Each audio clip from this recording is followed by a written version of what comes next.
O, ngayon, papakita ko na kung paano siya lilinisin. Ayan. So, nire-reveal ko na sa inyo kung paano ko siya ginagawa para pwede nyo siyang gayahin kung gusto nyo.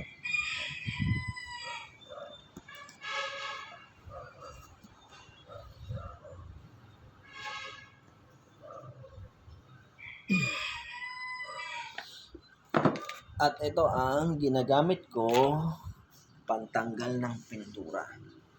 Itong power brush. Yan.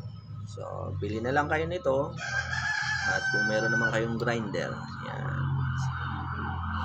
Kung wala kayong grinder, pwede kayong bumili ng strip saws. Yun. Nakakatanggal din yun ng pintura. No. Kaya lang, mas gusto ko itong gamitin. Kasi, nakakapagpakinis na din siya. Bukod sa natanggal na yung pintura, kikinis na din yung tangke. Kagaya nito, tingnan nyo. Ito yung may dating pintura. Ayan o. Ito yung na-brush ko na. Kuminis siya. Ayan. Pero pag sa strip saws gagamitin nyo, pintura lang matatanggal doon. Hindi pa siya kikinis. Lalo na kung yung tangke may mga kalawang na. So, mas magandang ganito ang gamitin nyo. Tanggal pati kalawang. Ayan. So, mas maganda ito.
Medyo matagal lang siya kasi malaki. Yan, maraming aalisin. Pero tingnan nyo, kapag power brush ang ginamit, makinis siya. Yan o. Kita nyo ba ng malinaw? Oh.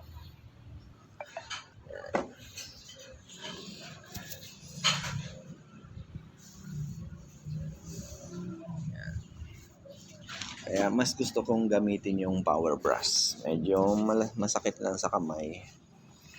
Pero isang trabaho ka lang. Sa strepsils naman, papahid mo lang siya. Kaya lang, hindi siya ganito kakinis. Pintura lang ang matatanggal. Yan. So, kaya mas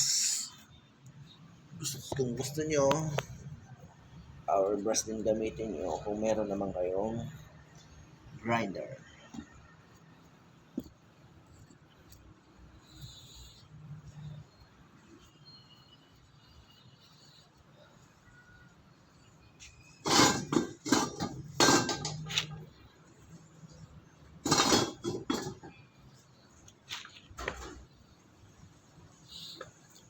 So, pagkatapos nitong matanggal yung pintura, ihinang ko na siya. Yan. So, yun na lang po ang abangan nyo sa next video ko.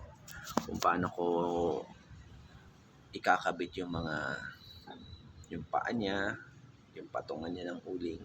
Yun. Hihinangan na natin siya.